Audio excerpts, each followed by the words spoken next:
இந்த வையை நதியில் நடைபெற இருக்கின்ற புனல்வாதத்தினுக்கு தன்னை தயார்படுத்திக் கொண்டு சம்பந்தர் தன்னுடைய பல்லக்கில் ஏறி வைகை கரையிலே சென்று இறங்குகிறார். மன்னனோ இந்த போட்டிக்கு உரிய நடுவனாக தானும் தனக்கு உரிய குதிரையில் ஏறி வையை ஆற்றங்கரையை அடைகிறார்கள். இனி அடுத்து வரக்கூடிய பகுதி. தென்னவன் வெப்பு தீர்ந்து செழுமணி கோயில் நீங்கி பின்னுற அணைந்த போது பிள்ளையார் பெருகும் செல்வம் மன்னிய மதுரை மூதூர் மருகில் வந்து அருளக் கண்டு துண்ணிய மாதர் மைந்தர் தொழுது வேர் இணைய சொன்னார். ரொம்ப நாள் கழித்து பாண்டிய மன்னன் வெளியே வரான். வெப்பு நோயினால் அவதிப்பட்டு கொண்டிருந்த மன்னன் சம்பந்தரினது அருளினாலே வெப்பு நோய் நீங்க பெற்றவனாய் தென்னவன் பாண்டியன் வெப்பு தீர்ந்து வெப்பு நோயானது அவன் உடலில் இருந்து சென்றுவிட செழுமணி கோயில் நீங்கி ரத்தினங்களினால் இழைக்கப்பட்ட கோயில்னா அரண்மனை, அரண்மனையை விட்டு இப்பதான் முதல்ல வெளியே வரான் நெடுநாள் கழித்து. பின்னுற அணைந்த போது அந்த சம்பந்தரினுடைய பல்லக்கினை ஒட்டியே வந்த பொழுது பிள்ளையார் பெருகும் செல்வம் ஞான சம்பந்தர் மதுரையினுடைய பழமையான வீதிகளிலே பல்லக்கில் வர, அவர் பல்லக்கினுக்கு அருகிலே பாண்டியன் குதிரையில் வர, மன்னிய மதுரை மூதூர் மருகில் வந்து அருளக் கண்டு அந்த வீதியில இருவருமாக வருவதைக் கண்டு அந்த வீதியின் இரு மருங்கும் துண்ணிய மாதர்னா நெருக்கமாக வந்த பெண்கள் மைந்தர் தொழுது வேறு இணைய சொன்னார். தங்கள் தங்கள் குழந்தைகளோடு தெருவினது இருமருங்கிலும் கூடிய பெண்கள் என்ன சொன்னார்களா? இந்த காட்சியை பார்த்து அவர்களுக்கு ஏற்றாற்போல் மகிழ்வோடு வார்த்தைகளை சொன்னார்களா? அதனை அப்படியே எழுதுகிறார் செக்கிழார். மீனவன் கொண்ட வெப்பை நீக்கி நம் விழுமம் தீர்த்த ஞான சம்பந்தர் இந்த நாயகனார் காணும் என்பார். பாணரும் குதலை செய்த பவளவாய் பிள்ளையார்த்தாம் மானசீர் தென்னன் நாடு வாழ வந்து அணைந்தார் என்பார். மக்களினுடைய மனோநிலை பாருங்கள். ஒன்று, மக்களுக்கு மன்னன் மீது ஈடுபாடு இருந்தால்தான் மன்னனது நோய் தீர்ந்ததற்கு அவர்கள் மகிழ்வார்கள். ஆகவே தங்களால் பெரிதும் விரும்பப்படக்கூடிய மன்னன் அவனுக்கு இந்நாள் வரை இருந்த நோயிலிருந்து அவன் விடுபட அதற்கு காரணமான ஞான சம்பந்தரையும் வீதியில பார்த்தவுடனே எங்கள் மன்னனையும் எங்கள் நாட்டினையும் வாழ்விக்க வந்தவர் இந்த சம்பந்தர் என்று பாராட்டத் தொடங்கினார்களாம். எப்படி? மீனவன் கொண்ட வெப்பை, மீன் கொடியை தனக்குரிய கொடியாய் கொண்ட பாண்டியனது வெப்பு நோயை நீக்கி, அதனை முற்றிலுமாக நீக்கி, நம் விழுமம் நம்முடைய வருத்தம். இந்த விழுமம்ன்ற சொல்லுக்கு ரெண்டு பொருள் வச்சிருக்கோம். ஒன்று இந்த இடத்துல வருத்தம், மற்றொன்று விழுமியம்னு சொன்ன வேல்யூஸ். அதனால இந்த இடத்துல வருத்தம்னு பொருள். ஆகவே நீக்கி நம் விழுமம் தீர்த்த, நம் மன்னனுக்கு உண்டான நோயை தீர்த்து அதனால் இந்த நாட்டு மக்கள் மனத்திலே வருத்தத்தை போக்கியவராகிய ஞான சம்பந்தர் இந்த நாயனார் இதோ வருகிறாரே, இவர்தான் ஞான சம்பந்தர், இவர்தான் சிவனடியார், சிவனடியாருக்கு நாயனார்னு பேர். ஞான சம்பந்தர் இந்த நாயனார் காணும் என்பர். பாருங்கள் பாருங்கள், இவர்தான் ஞான சம்பந்தர் என்பவர் பாருங்கள் என்று சொல்லி பாணரும் குதலை செய்ய பவளம் போன்ற வாயை உடைய பிள்ளையார், ரொம்ப அழகான வார்த்தை, பாணரும் குதலை செய், சிவந்த இதழினையும் மழலை மொழி பேசக்கூடியவரா சம்பந்தர். அதனால செய்ய பவளவாய் பிள்ளையார்த்தம், அதாவது பால் மனம் கமழக்கூடிய மழலை சொல்லை பேசக்கூடிய சிவந்த வாயினை கொண்டுள்ள சம்பந்தரம்.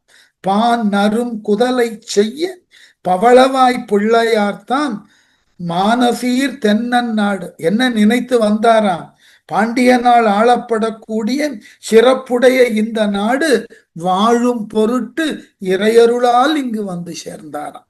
மானசீர் தென்னன் நாடு வாழ வந்தனை. நம்முடைய நாடும் நம்முடைய மன்னனும் நாமும் நன்கு வாழ வேண்டும் என்பதற்காகவே இறையருளார் இந்த சம்பந்தர் நம் நாட்டினுக்கு வந்தார்.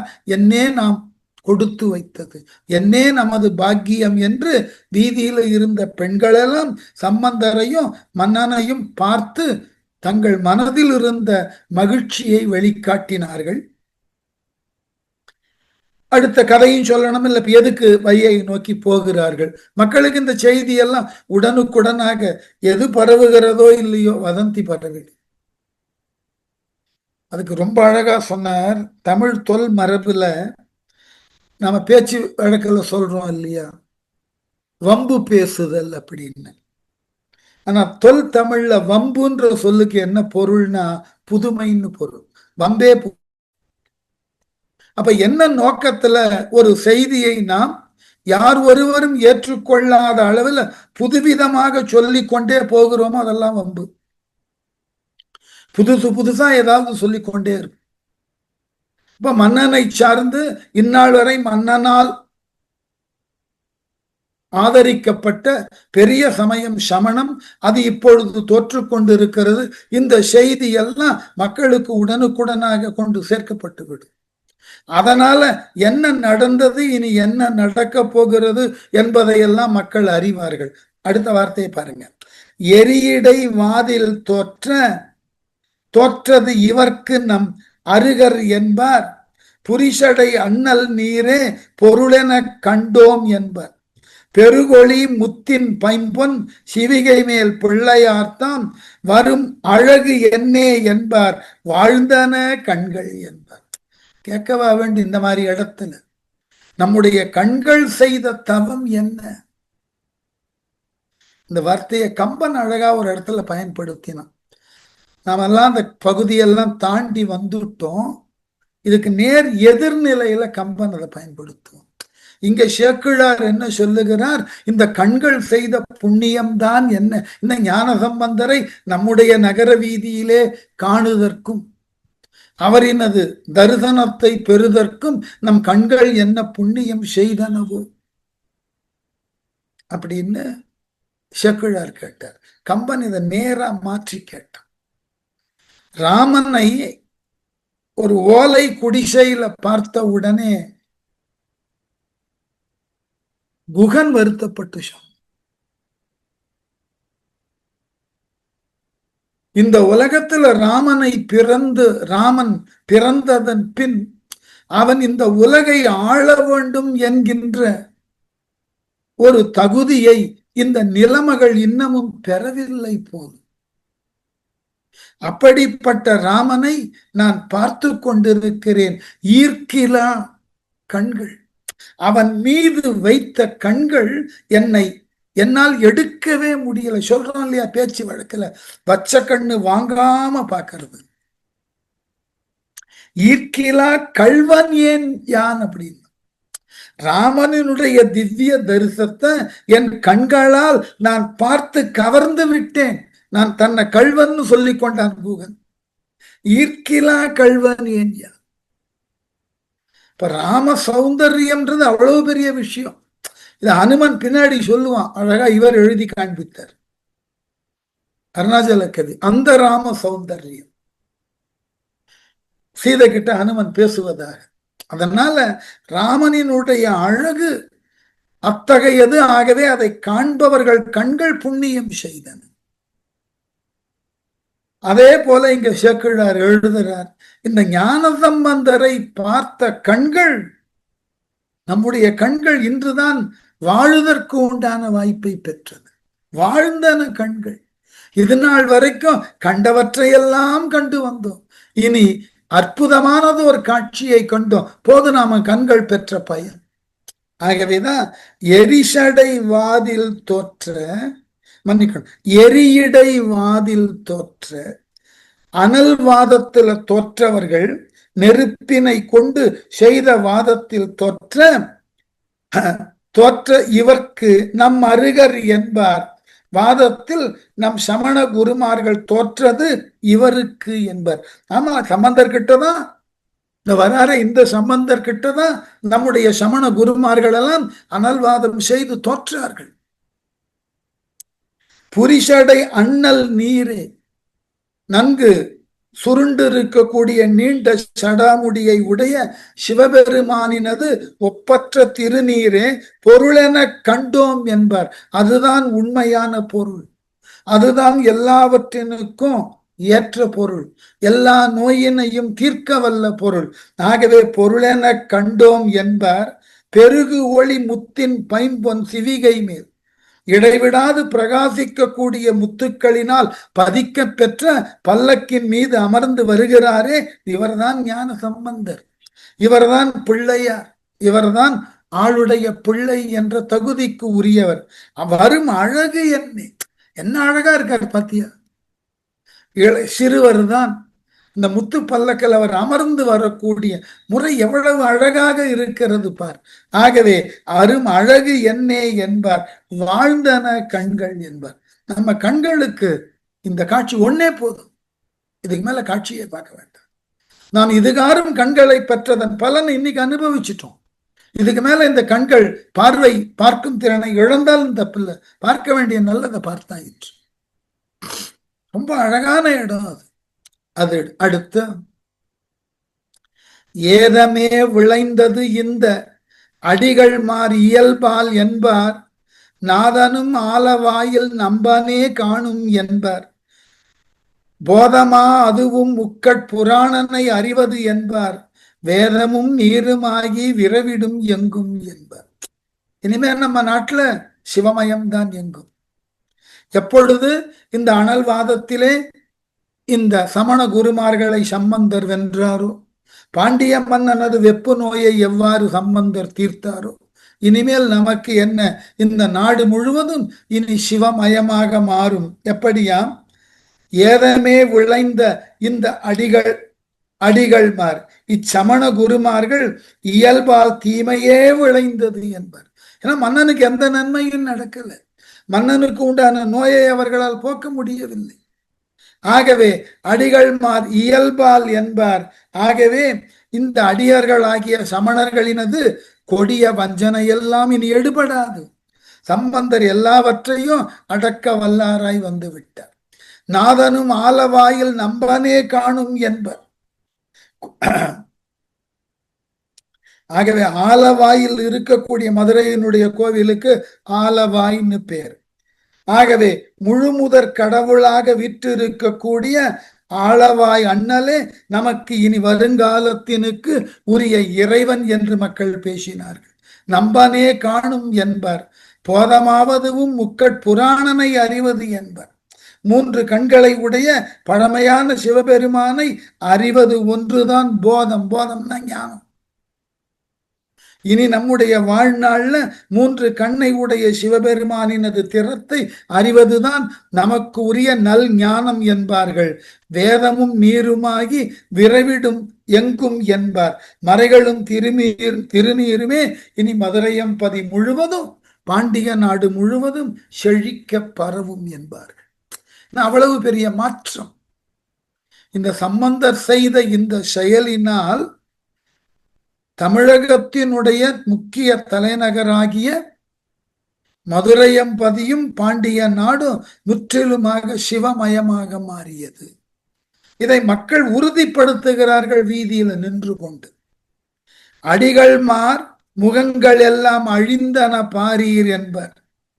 கொடிய வஞ்சனைகள் எல்லாம் குலைந்தன போலும் என்பர். வடிகொள் வேல் மாறன் காதல் மாறின வண்ணம் என்பர். விடிவதாய் முடிந்தது இந்த வெஞ்சமன் இருளும் என்பர். இதெல்லாம் செக்குழார் இஷ்டத்துக்கு பிடிச்சிருக்கார். ஒரு ஆழ்ந்த சைவ பற்றாளர். அதனால வாய்ப்பு கிடைக்கும் போதெல்லாம், இதுவரைக்கும் தனித்த முறையில சொல்லி கொண்டிருந்தவர் மக்கள் வாய்மொழியாக பேச ஆரம்பிச்சுட்டு, நான் என்ன செய்வது, மக்கள் அவ்வாறெல்லாம் கருதினார்கள், அதை நான் பிரதிபலித்து இலக்கியம் எழுத வேண்டாமா? மக்கள் என்ன சொன்னார்களா? அடிகள்மார் முகங்களெல்லாம் அழிந்தன பாரீர் என்பார். தமிழ் அடிகளாரினுடைய முகங்களை எல்லாம் பாருங்கள். இதுகாரும் நடந்த வாதுகளில் எல்லாம் தோற்று அப்படியே அந்த தோல்வியானது முகங்களிலே கப்ப, அப்படியே அவர்கள் செய்வது அறியாமல் வருவதை பாருங்கள். முகங்களெல்லாம் வாடி இருக்கின்றன பாருங்கள். தோல்விக்கு மேல் தோல்வியை சந்தித்த நிலையில் அவர்கள் முகங்களெல்லாம் பொலிவழிந்து வாடிவிட்டன. இந்த முகங்களை எல்லாம் பாரு. கொஞ்சம் நாகரீகமா இந்த வார்த்தை பேச்சு வழக்கில் என்ன சொல்லுவோம் பாரு. இது நாள் வரைக்கும் தான் ஆடிக்கிட்டு இருந்து இப்ப மூஞ்ச பாரு, அடுத்த வார்த்தை முகரைய பாரு. இதான் பெண்கள் அன்னைக்கு நாகரீகமாக பேசினோம்னாக்க அந்த முகங்கள்னு சொல்லலாம். ஆனா மனதுல அவர்கள் உள்ளத்துல அவர்கள் எண்ணி இருக்கக்கூடிய சொல் இப்படியாகத்தான் இருக்கும்.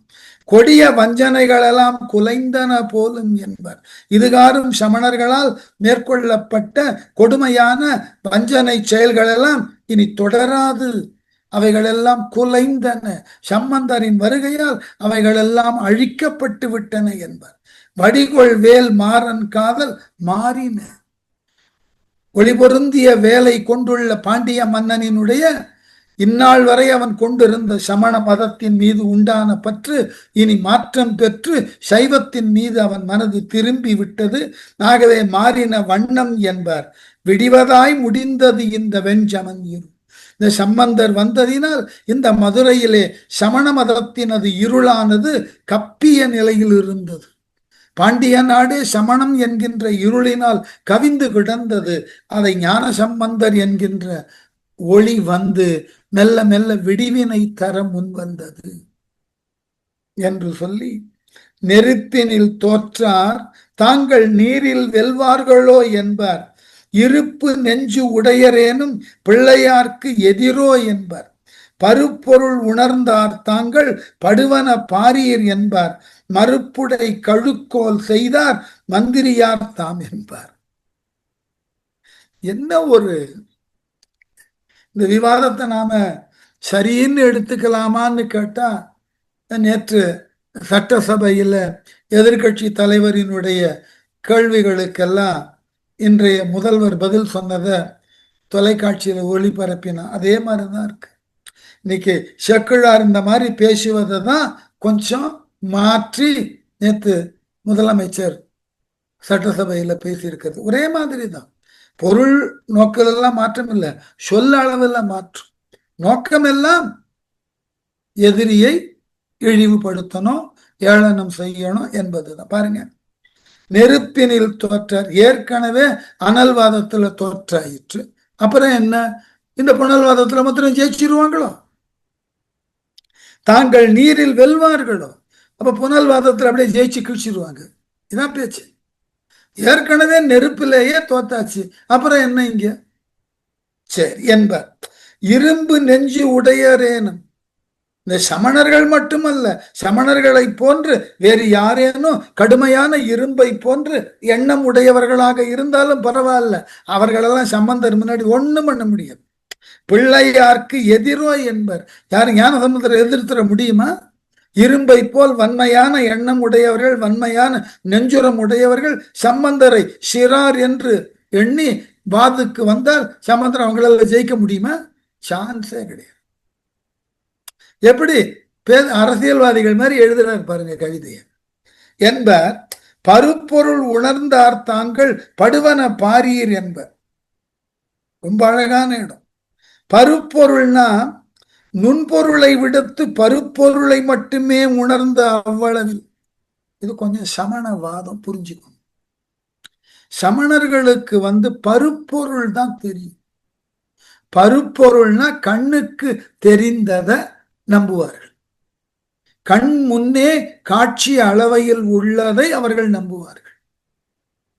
இந்த காட்சி அளவையில் தெரியக்கூடிய பொருள்கள் மட்டும்தான் உண்டானதுன்னு பேசுவார்கள். ஆனால் அவர்கள் இந்த பொருள் உண்டானதற்கு காரணனாகிய இறைவனை ஏற்க மாட்டார்கள். அதனாலதான் அவர்களுடைய வாதம் பருப்பொருள் வாதம்னு பேர். படைக்கப்பட்ட பொருள் அந்த பொருள் உண்மை என்று அதன் நோக்கிலே தங்கள் தத்துவத்தை சொன்னவர்கள். படைக்கப்பட்ட பொருள் ஒன்று இருக்கின்றது என்றால் அதை படைக்கக்கூடிய ஒருவன் இருக்கணும் இல்லையா? அது நுண்பொருள்னு பேர். இப்போ உலகம் என்ற ஒன்று இருக்குன்னா இந்த உலகம் என்பது கண் முன்னே தெரிகிறதுன்னா அப்ப இதை உருவாக்கினவன் யாருன்னு ஒரு கேள்வி கேட்கணும். உடனே அடுத்த கேள்வி சொல்லுவார்கள் என்னவென்று, இல்லை இல்லை, இந்த உலகமானது சூரியனிலிருந்து வந்தது. சரி, சூரியனிலிருந்து வந்ததை ஏற்றுக்கொள்வோம். ஆகவே சூரியனை உருவாக்கினது யார்? அடுத்த கேள்வி. நான் ஏற்றுக்கொள்ளுகிறேன், பூமியை இறைவன் உருவாக்கவில்லை, பூமி சூரிய குடும்பத்திலிருந்து ஒன்று, சூரியனிலிருந்து வந்த ஒரு கோள். சரி, ஏற்றுக்கொள்ளுகிறேன். அந்த சூரியனை உருவாக்கியது யார்? இல்லை இல்லை, இது போன்று பல சூரியர்கள் உண்டு. அப்படியா? அந்த பல சூரியர்களை உருவாக்கியது யார்? அவைகள் எல்லாம் இயல்பாக இந்த பிரபஞ்சத்தில் இருக்கும். சரி, பிரபஞ்சம் என்பது என்ன? அதை உருவாக்கியது யார்? இப்படி கேள்வி கேட்டுக்கொண்டே போங்கள். அப்ப ஏதோ ஒரு இடத்தில் இதனை உருவாக்கியவன் என்கின்ற ஒருவன் இருக்க வேண்டும். அவன் யார் என்றால் அவனைத்தான் இறைவன் ஏற்றுக்கொள்ளுகிறோம். சமணர்கள் இதை ஏற்றுக்கொள்ள மாட்டார்கள். அவர்கள் சமணர்கள் ஏற்றுக்கொள்ளல, சாங்கியவாதிகள் ஏற்றுக்கொள்ளல, புத்தனும் ஏற்றுக்கொள்ளல. ஏனென்றால் அவர்கள் கண்களுக்கு முன்பு தெரிந்த பொருள்களை கொண்டுதான் தங்களினுடைய வாதங்களை அவர்கள் முன்வைக்கிறார்கள். ஒரு நிமிடம் மன்னிக்கணும். அப்படி அந்த சமண பௌத்த சாக்கிய வாதங்கள் எல்லாம் நாளடைவிலே மெல்ல மெல்ல தோற்று போயின.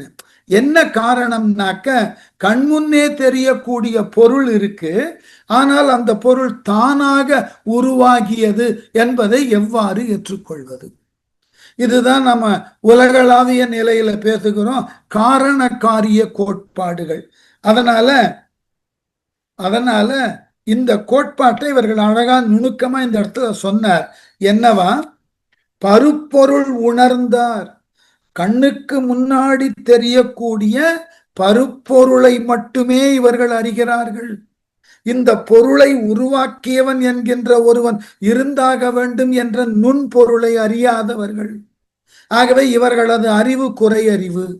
ஆகவே பருப்பொருள் உணர்ந்தார்கள் தாங்கள் படுவன பாரீர். பாருங்கள், இந்த நுண்பொருளை உணராமல் எல்லாவற்றினுக்கு மேலாக இறைவன் என்கின்ற ஒருவன் உண்டு, அவனே சிவன் என்பதை உணர்ந்த சம்பந்தர் வெற்றி கொண்டிருக்கிறார். இதை உணராத சமணர்கள் தோல்வியில் துவண்டிருக்கிறார்கள். ஆகவே படுவன பாரீர் என்பார். மறுப்புடை கழுக்கோல் செய்தார் மந்திரியார் தாம் என்பார்.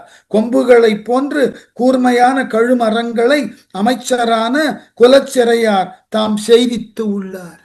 சமணர்கள் ஏற்கனவே சொல்லிட்டார்கள் அல்லவா, இந்த புனல்வாதத்தில் நாங்கள் தோற்றால் கழு ஏறுகிறோம். ஆகவே மன்னன் ஆணையினால அமைச்சர் குலச்சிறையார் கழுமரங்களை தயாரிக்கிற பொறுப்புக்கு போயிட்டார். அதனாலதான் பொருள் எத்தன்மை தாயினும் அப்பொருள் மெய்த்தன்மை காணுதல் தான் அறிவுன்னு வள்ளுவர் பேசுறார். அப்போ சமணர்கள் என்ன செய்திருக்கணும்? கண்முன்னே காணக்கூடிய பொருள்களை எல்லாம் உண்மை என்று ஏற்றுக்கொண்டவர்கள். அந்த பொருள் தாமாக உருவாகாது, அதனை உருவாக்குவதற்கு ஒருவன் இருக்க வேண்டும். அவன் செயல்பாட்டினால்தான் இந்த பொருள்கள் உருவாகுன்ற உண்மையை உணர்ந்திருக்க வேண்டும். அந்த உணராத நிலை போனதினால அவர்கள் கடவுளை ஏற்றுக்கொள்வதில்லை. சைவத்தினுடைய அடிப்படையே சிவம்தான். அவனால் எல்லாம் உருவாக்கப்படுகிறது, அவனால் உலகம் உருவாக்கப்படுகிறது, உலகின் கண் உண்டான இயற்கை பொருள்கள் உருவாக்கப்படுகின்றன, அனைத்து விதமான உயிர்கள் உருவாக்கப்படுகின்றன என்பது சைவத்தின் சாராம்சம். அதனால இந்த சமணர்களுக்கு இந்த நுண்பொருள் தெரியாததினால் அவர்கள் படக்கூடிய பாட்டை பாருங்கள். அவர்கள் இந்த புனல்வாதத்திலும் தோற்கப் போவது என்பது உறுதி. அவர்கள் தோற்றதன் பின் அவர்களே கழு ஏறுவதாக சொல்லியிருக்கிறார்கள். அதற்குரிய கழுக்களை தயார் செய்ய அமைச்சர் குலச்சிறையார் சென்றிருக்கிறார் என்று சொல்லி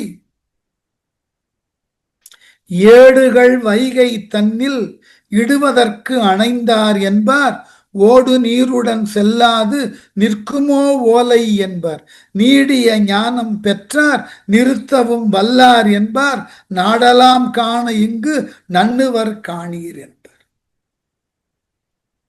நம்ம மக்களுக்கு எப்பயாவது ஒரு விதமான அவர்களால் ஏற்க முடியாத, நம்ப முடியாத ஏதாவது ஒரு நிகழ்ச்சி நடந்தா அதுல இருக்கக்கூடிய ஈடுபாடு இருக்கு பாருங்க, ரொம்ப அதீதமா இருக்கும். இன்றைக்கு நாம் என்ன பண்ணி கொண்டு இருக்கிறோம்? தெரு ஓரங்கள்ல எவனேனும் ஒருவன் தாயத்து விற்பதற்கு கூட்டம் கூட்டி, இந்த பாம்புக்கும் கீரிக்கும் சண்டை விடுகிறேன், இந்த தாயத்து இத்தகைய மகத்தானதுலாம் சொல்லி ஏதாவது கூட்டம் கூடினா இன்றைக்கும் அதை சுற்றி நின்று வேடிக்கை பார்ப்பவர்கள் இருந்து கொண்டுதான் இருக்கிறார்கள்.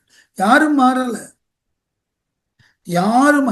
ஏன்னா மனித மனம் எப்பொழுதுமே கற்பனைக்கும் அற்புதத்திற்கும் இடையிலே ஊடாடி கொண்டே இருக்கும். ஒண்ணு ஒண்டரா இருக்கணும், இல்ல கியூரியஸா இருக்கும். இதுக்கு நடுவுல மனித மனம் இயங்கி கொண்டே இருக்கும். நாம எதையும் அற்புதத்தின் வயப்பட்டு தான் பார்ப்போம், எதனையும் தெரிந்து கொள்ள வேண்டும் என்ற ஈடுபாட்டோடு தான் பார்ப்போம். அதனால என்ன பயன்? தெரிஞ்சு வச்சுப்போமே. இது வேடிக்கையாக ஒரு கதை சொல்வது உண்டு. நீங்கள்லாம் இந்த ரஷ்ய நாட்டை சேர்ந்த ஒரு கதாபாத்திரத்தை மிகச்சிறந்த சிந்தனைக்கும் நகைச்சுவைக்கும் கையாளுவார்கள். நம்ம ஊர்ல தென்னாலிராமன் இருந்தது போல அந்த நாட்டில் முல்லா நாசுருடீன் ஒருத்தர் இருந்தார். நாசுருதீன் அவர் ஒரு இஸ்லாமிய சிந்தனையாளர். அவரை மையப்படுத்தி நிறைய கதைகள் உண்டு. ஒன்று தொடக்கத்துல குறைவாக இருந்தது, அது போல பல கதைகள் அவர் பெயர்ல நிறைய எழுதி பின்னர் அது தொடராகவே வந்தது. அதுல ஒன்று வேடிக்கையானது, முல்லா அவர்கள் தன் வீட்டில் உட்கார்ந்து ஜபம் செய்து கொண்டிருந்தார். வீதியில விடுமுறை காரணமாக சிறார்கள் எல்லாம் பெரிய ஆரவாரத்தோடு விளையாடி கொண்டிருந்தார்கள். இவரால் ஜபம் செய்ய முடியல, அதுல கவனம் செலுத்த முடியல. பொறுத்து பொறுத்து பார்த்தார், வெளியே வந்தார். வெளியே வந்துட்டு சொன்னார், தெருக்கோடியில இருக்கக்கூடிய மற்றொரு இஸ்லாமிய அன்பர் பெயரை சொல்லி அவர் இன்று எல்லோருக்கும் இலவசமாக கஞ்சி ஊற்ற போகிறார்னு சொன்ன உடனே எல்லா பசங்களும் அங்க ஓடினார்கள். அந்த இடமே காலி ஆயிற்று. சிறிது நேரம் கழிச்சு முல்லாவும் தன் வீட்டில் இருந்து ஒரு பாத்திரத்தை எடுத்துக்கொண்டு ஓடத் தொடங்கினார். இன்னும் ஒருத்தன் கேட்டான், முல்லா நீ சொன்னது பொய் தானே, இந்த சிறார்களை இந்த இடத்தை விட்டு அப்புறப்படுத்துவதற்குத்தானே சொன்னீர்கள்? ஆமா, அதுக்கு தான் சொன்ன. ஒரு கால் அவன் ஊற்றி விட்டால் எனக்கு கிடைக்காமல் போயிடுமே. இதுதான் மனித மனம். நம்மால் உருவாக்கப்பட்ட கற்பனைக்கு, நம்மால் உருவாக்கப்பட்ட ஒரு அற்புதத்திற்கு நாமே உட்பட்டு விடு. இன்னைக்கு அப்படிதான் நடந்து கொண்டிருக்கிறது. நாம உருவாகின கற்பனைக்கு நம்மை நாமே ஆட்படுத்தி கொண்டு அல்லல் படுகிறோம்.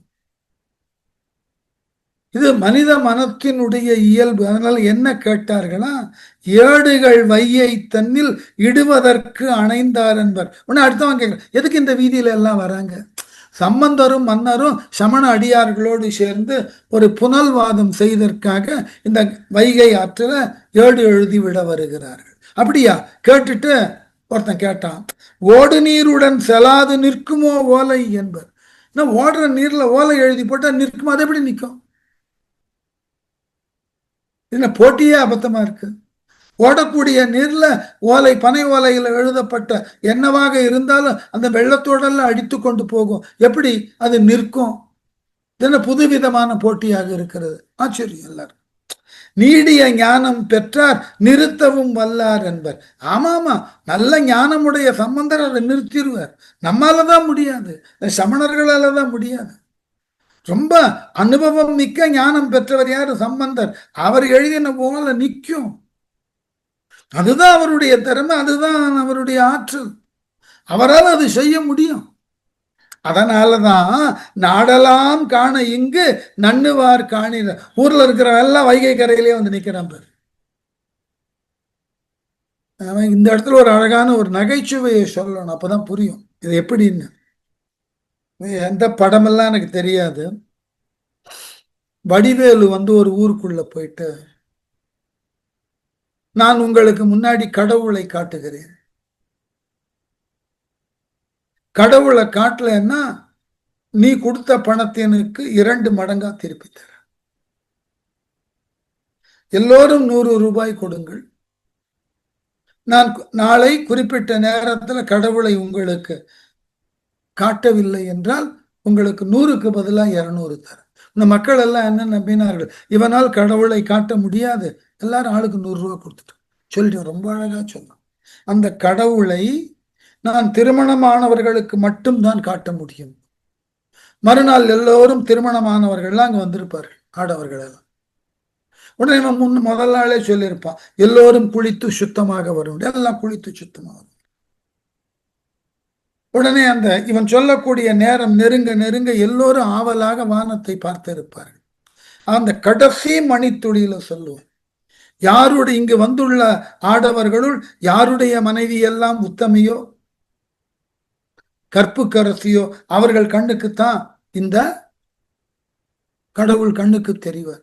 இப்படிப்பட்ட உத்தமைகளையும் கற்புக்கரசிகளையும் மணந்துள்ள கணவர்கள் கண்களுக்குத்தான் கடவுள் தெரிவார். யார் மறுப்பான்? எல்லோரும் தெரிகிறது தெரிகிறதுன்னு சொன்னா அத்தனை பேர் கொடுத்த பணத்தையும் எடுத்துட்டு கிளம்பிடும். இப்ப இந்த மாதிரியான எதிர்பார்ப்பு தான். ஏன்னா மனித மனது எப்பொழுதுமே ஒரு நூதனமான ஆர்வம் தரத்தக்க செயலை எதிர்பார்த்தே காத்து கொண்டிருக்கும். நமது ஃபேண்டசிக்கு உட்பட்ட மனது நம்ம ஒரு ஃபேண்டசி எல்லாம் எதை நினைச்சாலும் நம்ம அதுல பார்த்து ஈடுபடும். அதனால பாரு, ஒருத்தர் 2 பேரா நாடெல்லாம் இந்த வையை ஆற்றங்கரையில நடக்கக்கூடிய புனல்வாதத்தை காண நாடுன்னு அந்த இடத்துல ஊர்னு எடுத்துங்க போதும். மதுரையம்பதியில இருக்கக்கூடிய அத்தனை மக்களும் ஆற்றங்கரையில நிற்கிறார்கள். வந்து கொண்டே இருக்கிறான், இந்த அற்புதத்தை பார்ப்ப பாரு அப்படின்னு ஒண்ணு. தோற்றவர் கழுவில் ஏற துணிவதே அருகர் என்பார், ஆற்றிய அருளின் மென்மை பிள்ளையார்க்கு அழகிது என்பர், நீற்றினால் தென்னவன் தீங்கு நீங்கிய வண்ணம் கண்டார், போற்றுவார் எல்லாம் சைவ நெறியினை போற்றும் என்பர். மெல்ல மெல்ல மெல்ல மெல்ல அங்க இந்த விளம்பரம் முதன்மை பெறுகிறது. ஆங்கிலத்துல சொல்றோம் இல்லையா, ப்ராபகேண்டா. சைவத்தினால வந்த மாற்றம் ஐயா மன்னனுக்கு. ஆகவே இனி நாம சைவத்தை தான் போற்ற வேண்டும். எப்படியா? தோற்றவர் கழுவில் ஏற, தோற்றவர்களாகிய தோல்வி உற்றவர்களாகிய சமணர்கள் கழுவில் ஏறுதற்காகவே இங்கு வருகிறார்கள். துணிவதே அருகர் என்பார். துணிஞ்சு அதுக்குதான் இங்க வந்திருக்கான். அப்படின்னா என்ன அர்த்தம்? அவன் புனல்வாதத்துல தோற்று போவான், நிச்சயமா கழுவில் ஏற்றப்படுவான். ஆற்றிய அருளின் மேன்மை பிள்ளையார்க்கு அழகியது என்பர். எப்படியா? ரொம்ப அழகான இடம். இதுகாரும் செய்து காட்டி அருளின் மேம்பாட்டினை பிள்ளையார் எல்லோரும் அறிய செய்தார் அல்லவா. மன்னனது வெப்பு நோயை நீக்கியது, அனல்வாதத்துல வென்றது, இது பிள்ளையார் கொண்டிருக்கக்கூடிய அருள். இதனை எல்லா மக்களும் பாராட்டினார்கள். இதல்லவோ உண்மையான பக்தி, இவரல்லவோ உண்மையான தொண்டர், இவர் வணங்கக்கூடிய இறைவன் அன்றோ, சிவன் அன்றோ உண்மையான இறைவன் என்று நீற்றினால் தென்னன் தீங்கு நீங்கிய வண்ணம் கண்ட, திருநீற்றினால் பாண்டியனது உடலிலே இருந்த வெப்பு நோய் நீங்கிய தன்மையை கண்டவர், அதலால் என்னாயிற்றாம், போற்றுவார் எல்லாம் சைவ நெறியினை போற்றும் என்பர். ஆகவே இனி நாம் எல்லோரும் சைவத்தை தான் போற்ற வேண்டும். சைவ நெறி ஒன்றுதான் இனி நம்மை காக்கும், நமக்கு உறுதுணையாக சைவம் ஒன்றுதான் வரும் என்று எல்லா மக்களும் பேச ஆரம்பித்தார்கள். அதனால சம்பந்தரினுடைய பெருமை, சைவத்தின் பெருமை, இதுகாரும் சம்பந்தர் செய்த அருட்செயல்கள் எல்லாம் மக்களுக்கு முழுமையுமாக தெரிந்து இனி சைவம்தான் இங்கு காலூன்ற போகிறது, சமணமானது அழியப்பட இருக்கிறது என்பதை மக்கள் தெரிந்து கொண்டார்கள். அதனால இன்னன 2 பாலும் ஈண்டினர் எடுத்து சொல்ல மின்னொளி மணிப்பொற்காம்பின் வெண்குடை மீது போத பன்மணி சிவிகை தன்மேல் பஞ்சம நாட்டுள்ளோர்க்கு நன்னெறி காட்ட வந்தார் நான்மறை வாழ வந்தார். இன்னும் புகழ் மொழி தீரல. எப்படியா? தெருவின் இன்னன இரண்டு பாலும்னா இரு மருங்கிலும், தெருவினுடைய ரெண்டு பகுதியிலும், பால்னா பகுதி, மருங்கு. ஈண்டினர் எடுத்து சொல்ல, குழுமி இருந்த பெண்களும் ஆடவர்களும் தங்களுக்கு தெரிந்த பெருமையெல்லாம் எடுத்து சொன்னார்கள். சொல்ல, மின்னொளி மணிப்பொன் காம்பின் வெண்குடை மீது போத, மின் போன்ற ஒளியை உடைய அழகிய பொன்னால் செய்யப்பட்ட காம்பினை உடைய வெண்கொற்ற குடையின் நிழற்றும் பல மணிகள் பதித்த சிவிகையின் மீது யார் வர? சம்பந்தர். வெண்குடை மீது போத பன்மணி சிவிகை தன்மேல் பஞ்சவன் நாட்டுள்ளோர்க்கும். இந்த பஞ்சவன் நாடுன்னா பாண்டியன், பஞ்சவன் பேர் பாண்டியனுக்கு. ஆகவே பாண்டிய நாட்டுள்ளோர்க்கு நன்னெறி காட்ட வந்தார். எது உண்மையான இறைநெறி என்று காட்ட வந்தவர் சம்பந்தர். ஆகவே காட்ட வந்தார், நான்மறை வாழ வந்தார். வேதங்கள் எல்லாம் வாழுவதற்காக அவர் இந்த நாட்டினுக்கு எழுந்தருளி இருக்கிறார். இனி நம்ம நாட்டுல வேதங்கள் தான் ஒலிக்கும். 4 வேதங்களுக்கு உண்டான இன்றியமையாமை பெருகும். உண்மையிலேயே ரொம்ப நான் நேற்று கூட ஒரு அன்பர், என்னுடைய ஒரு மாணாக்கியினது கணவர், அவர் கிறிஸ்துவ மதத்தை சார்ந்தவர். அவர் என்னிடம் ஒரு பெரிய கேள்வியை கேட்க வேண்டும்னு ஆசைப்பட்டார். நேற்று இரவு போன். இந்த சனாதனம்னா என்ன, எதனால் இந்த மக்கள் சனாதனத்தை நீக்க வேண்டும் என்றெல்லாம் சொல்லுகிறார்கள், இந்த சனாதனன்ற சொல்லுக்கு என்ன பொருள்? நான் வேடிக்கையை சொன்னேன், சனாதனம் என்பது நீங்கள் நினைப்பது போல் ஒரு மதம் அல்ல. இந்த மதம்ன்ற சொல்லே சனாதனத்தோடு பொருந்தாது. சனாதன தர்மம்னு தான் இருக்கு. தொன்று தொட்டு தொடர்ந்து மாற்றம் இல்லாமல் எது நமக்கு உயர்வை தரத்தக்க அளவிலே தேவையான அறத்தினை தருகிறதோ அதற்கு பெயர் சனாதனம். இல்லது சனாதன மதம்னு சொல்லுகிறார்கள். என்ன ஒரு வேடிக்கையாக சொன்னேன். மதம்ன்ற சொல் தொடக்க காலத்துல சனாதனத்தோடு சேர்க்கப்படல. அது சனாதன தர்மம் என்றுதான் அழைக்கப்பட்டது. அதனாலதான் இந்திய மண்ணுல தோன்றின எல்லா சித்தாந்தங்களும் தர்மத்தை அடிப்படையாக கொண்டுதான் விளக்கின. புத்தர் கூட சனாதனத்தில் இருந்து கிளைத்த தன்னுடைய சிந்தனைய தம்மபாதம்னு தான் சொன்னார். தன்னால் காட்டப்படக்கூடிய தர்ம நெறின்னு தான் சொன்னார். சமணர்களும் தங்களினுடைய கோட்பாடுகளை நெறின்னு தான் சொன்னார். இப்ப இந்த மதம் எப்போ வந்தது? பிற நாடுகளில் இருந்து இஸ்லாமும் கிறிஸ்துவமும் இங்க வந்த பொழுது அவைகள் தங்களினுடைய கோட்பாடுகள் அடங்கிய தங்கள் வழிபாட்டு முறையை மதம் என்று சொல்லின. என்ன காரணம்? அவர்கள் வழிபாட்டு முறையினை, அவர்களுக்கு உரியதாகிய கோட்பாடுகளை யாரோ ஒருவர் எழுதினார். பழைய ஏற்பாட்டின் அடிப்படையில பார்த்தீங்கன்னா அந்த மோசஸினுடைய 12 விதமான கோட்பாடுகள், 12 கமாண்ட்மெண்ட்ஸ், அப்புறம் அது 10 ஆச்சு. ஓல்டு பைபிள் எடுத்து பாருங்க, தெரியும். அதை பின்னாடி ஒருத்தன் கேலியா கூட பண்ணியிருப்பான். அந்த டேப்லெட்னு சொல்லக்கூடிய களிமண் பலகையில் எழுதப்பட்டது, அதுல 2 கீழே விழுந்து உடஞ்சி போச்சு, அதனால அதை 10 கமாண்ட்மெண்ட்ஸ்ன்னு மாத்திட்டார் அப்படின்னு. அந்த 10 கமாண்ட்மெண்ட்ஸ் யாரோ ஒருவரால் எழுதப்பட்டது. அதை நீங்கள் மாற்ற முடியாது, அதை அப்படியே ஏற்றுக்கொள்ள வேண்டும். அதே போல இஸ்லாமில் நபிகளுக்கு அல்லாஹ்வினால் சொல்லப்பட்டது,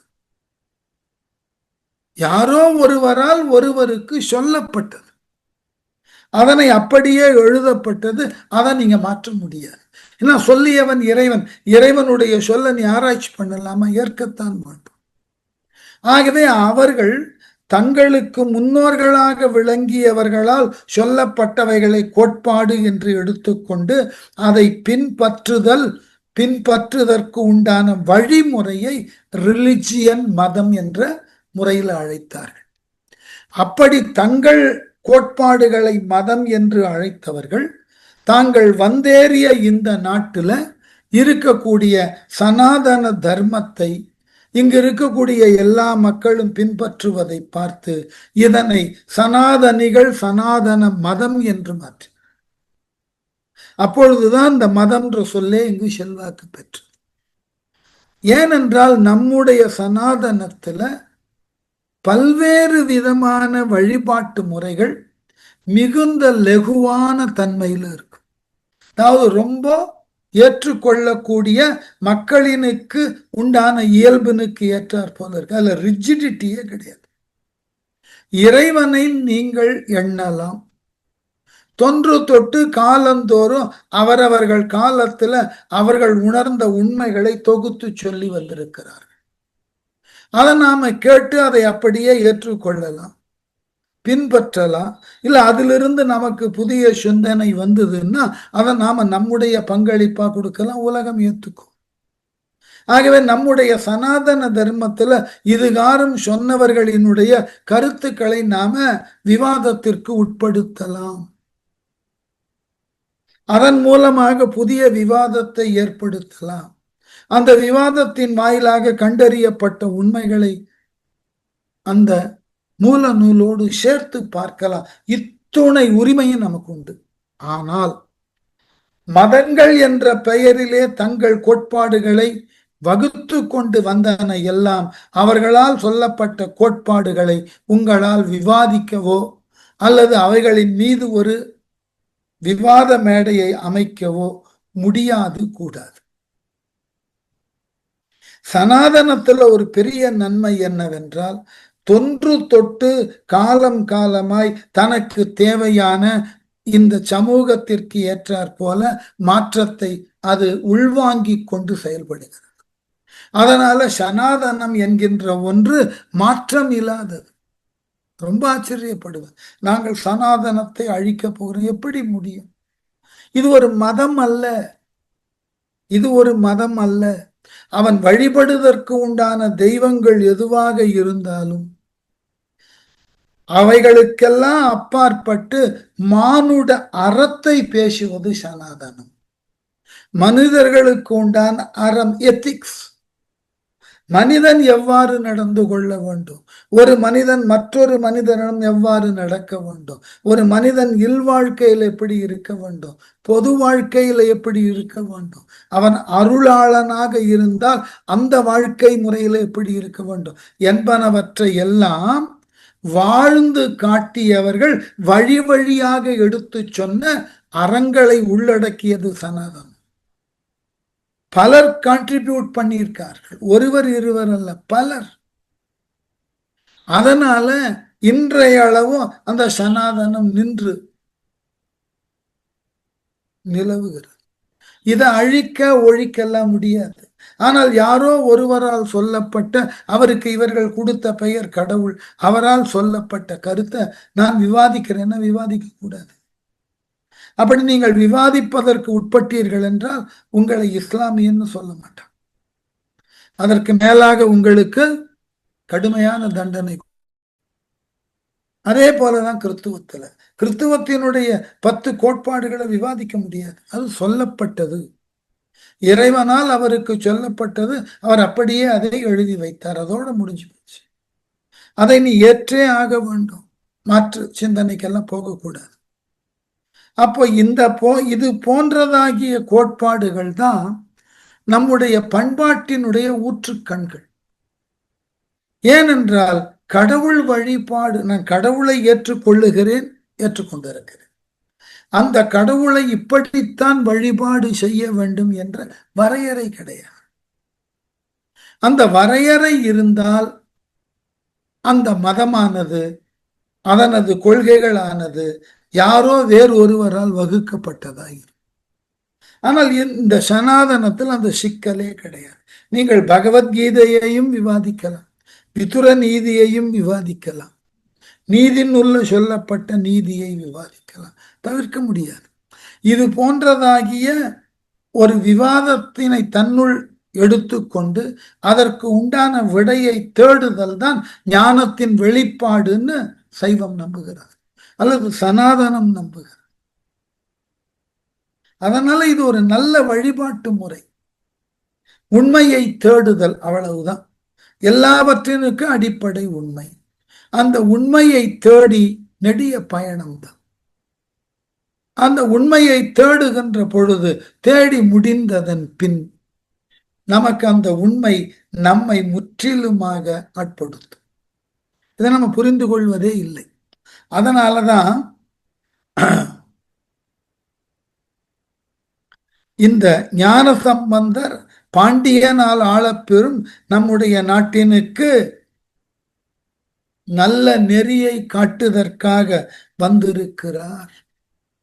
ஆகவே இந்த சனாதனம்ன்றது தொன்று தொட்டு என்று தோன்றியதுன்னு தெரியாது. அது ஒரு சமூக அறம், சமூக ஒழுக்கம், அது ஒரு சமூக கட்டுப்பாடு. இந்த சமூக ஒழுக்கம் கட்டுப்பாடுகளை அவரவர் தங்களினுடைய தன்மைக்கு ஏற்றாற்போல் சிறிது சிறிதாக மாற்றி அதை வழிபாட்டு பொருளாக உருவாக்கினார்கள்.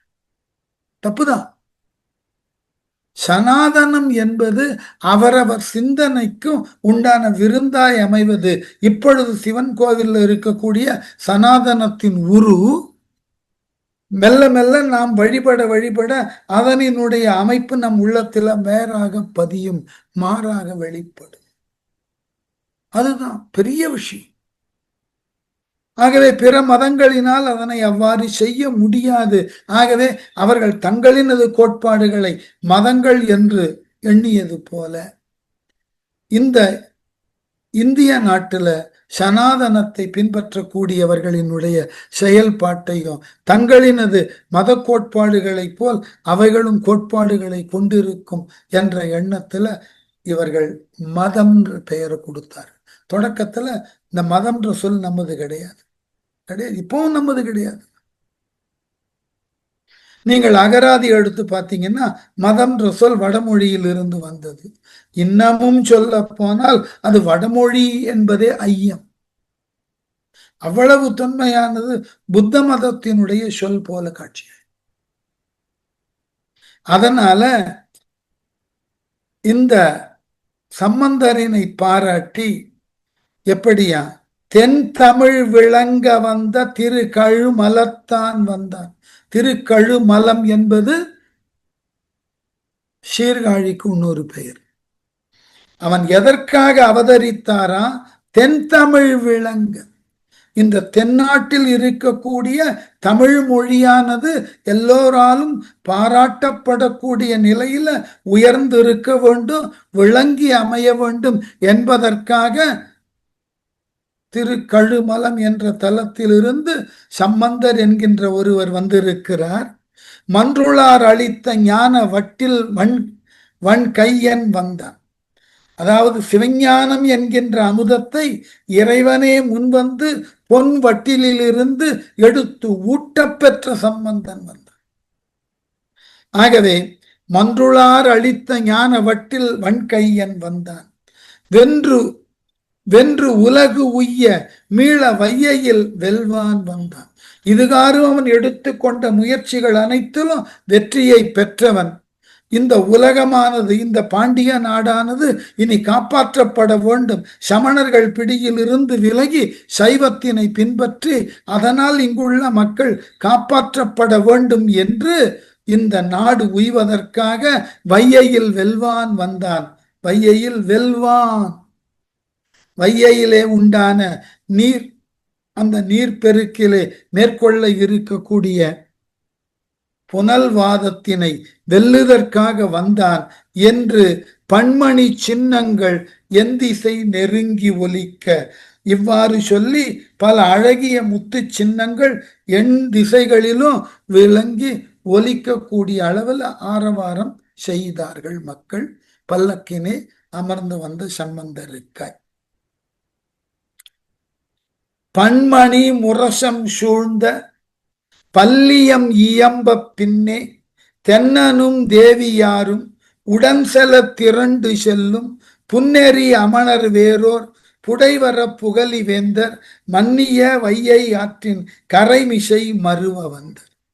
பன்மணி முரசம் சூழ்ந்த பலவாகிய மணிகள், அந்த மணிகளால் கட்டப்பெற்ற முரசுகளானது இடைவிடாது ஒலிக்க, சூழ்ந்த பல்லியம் இயம்ப பலவிதமான இசைக்கருவிகள் உடனாக ஒலிக்க, பின்னே தென்னனும் தேவியாரும் மங்கள இசை முன்னோக்கி வர, அந்த மங்கள இசை வாசிப்பவர்களுக்கு பின்னாக தென்னவனாகிய பாண்டியனும் அவனது துணையாகிய மங்கையர்க்கரசியும் உடன் செல ஒன்றாக செல திரண்டு செல்லும் அவர்களை பின்பற்றி நகரே திரும்பி திரண்டு வருகிறது அவர்கள் பின்னாடி.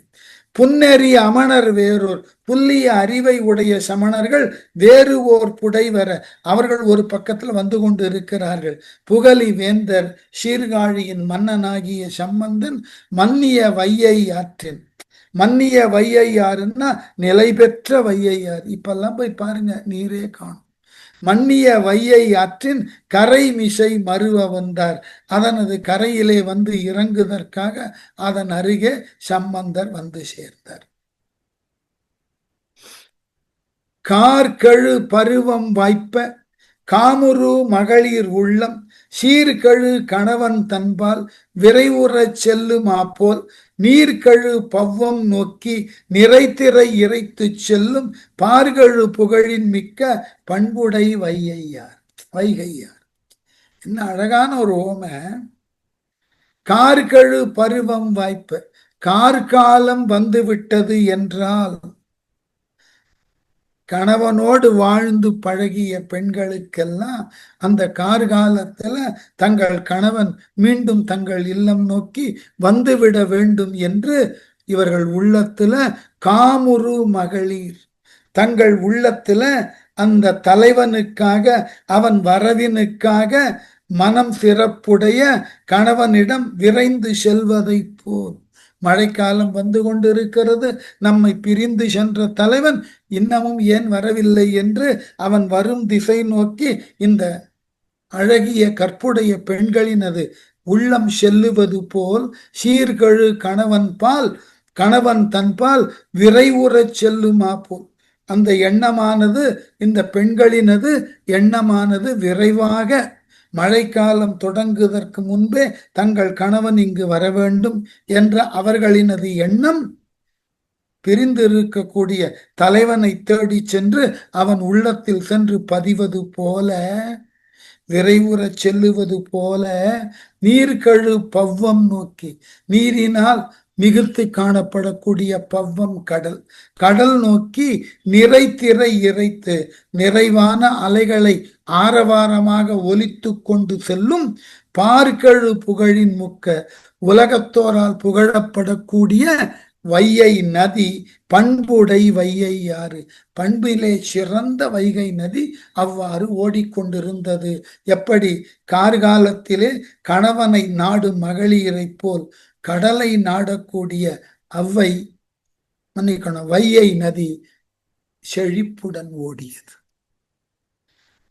ஆற்றில் நீர் கசடுவோடு மன்னிக்கணும் எனக்கு என்ன தப்பாவே, ஆற்றில் நீர் கடுக ஓடும் மருங்குற அரசன் நோக்கி நீற்றணி திகழ்ந்த மேனி நிறைமதி பிள்ளையாரும் வேற்றுரு அருகர் நீரும் விதித்த ஏடு இடுக என்றான் தோற்றவர் தோலார் என்று முன்னுற துணிந்து விட்டார்கள். ஆற்றில் நீர் கடுக ஓடும், அந்த மேற்கூறிய அந்த கடலை நோக்கி ஓடக்கூடிய அந்த வைகை ஆறு வெள்ளத்துல விரைவாக ஓடுகிறது. ஆற்றில் நீர் கடுக ஓடும். ஞானசம்பந்தரும் சமணரும் மன்னனும் ஏனைய பிற மக்களும் வந்து வேடிக்கை பார்க்கக்கூடிய அந்த வைகை ஆற்றன் கரையில நீர் விரைந்து செல்லும் வைகை ஆற்றின் கரையை அடைந்தார்கள். மருங்குற அதன் பக்கத்துல போனார்கள் அரசனும் சம்பந்தனும் சமணர்களும். அரசன் நோக்கி நீற்றணி திகழ்ந்த மேனி நிறைமதி பிள்ளையாரும் வேற்றூறு அருகர் நீரும். அந்த திருநீற்றின் அழகு விளங்கிய நிறைமதி போன்ற ஞான சம்பந்தரும் அதற்கு மாறான பாழ் நெற்றியை கொண்டுள்ள அருகர்களும் நீங்களும் முன் இசைந்தவாறு உங்கள் ஏடுகளை வைகையில விடுங்கன்னு மன்னன் ஆணையிட்டான். நீரும் விதித்த ஏடு இடுக, போட்டிக்காக ஏடு இடுவதாக சொன்னீர்கள் அல்லவா, இப்பொழுது இந்த பெருக்கெடுத்து ஓடக்கூடிய வைகை ஆற்றில அவரவருக்கு உண்டான ஏடுகளை இடுங்கள் என்று மன்னன் ஆணையிட்டான். இந்த ஆணையை கேட்ட உடனே இதுவரைக்கும் நாம தோற்றுட்டோம், இனி நிச்சயமா இந்த போட்டியில தோற்க மாட்டோம் என்ற நம்பிக்கைக்கு உட்பட்ட சமணர்கள் தோற்றவர் தோலார் என்று முன்னுற துணிந்திட்டார்கள். தாங்களே முன்னின்று முதலாவதாக ஓலையை எழுதி விடுவதற்கு துணிச்சலோடு முன் வந்தார்கள். படுபொருள் இன்றி நெல்லில் பதடி போல் உள்ளிலார் மெய் அடுபவர் பொருளை அத்தி நாத்தி என்று எழுதி ஆற்றில் கடுகிய புனலை கண்டும் அவாவினார் கையில் ஏடு விடுதலும் விரைந்து கொண்டு வேலை மேற்படர்ந்தது அன்றே.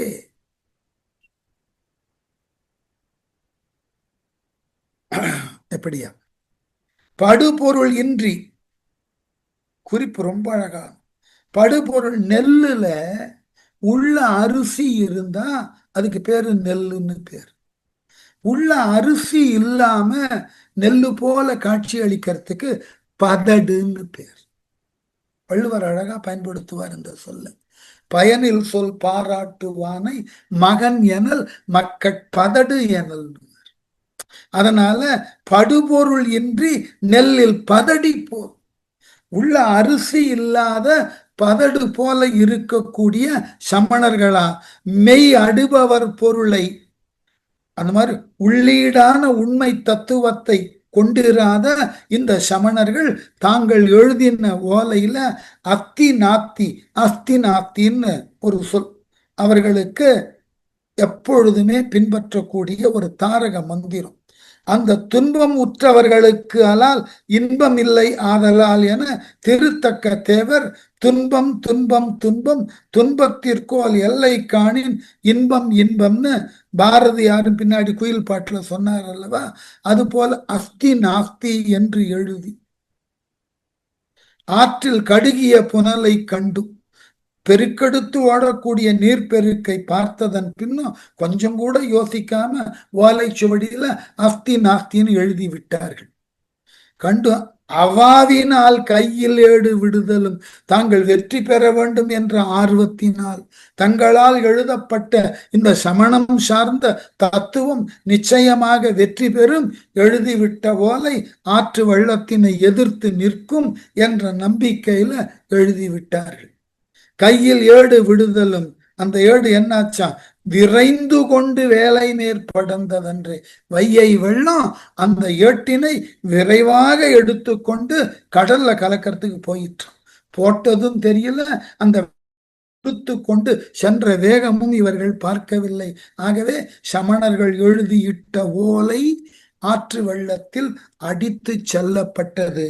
இனி சம்பந்தர் எழுதின ஓலை என்னாகிறது என்பதை அடுத்த பெரிய புராணத்தில் பார்ப்போம்.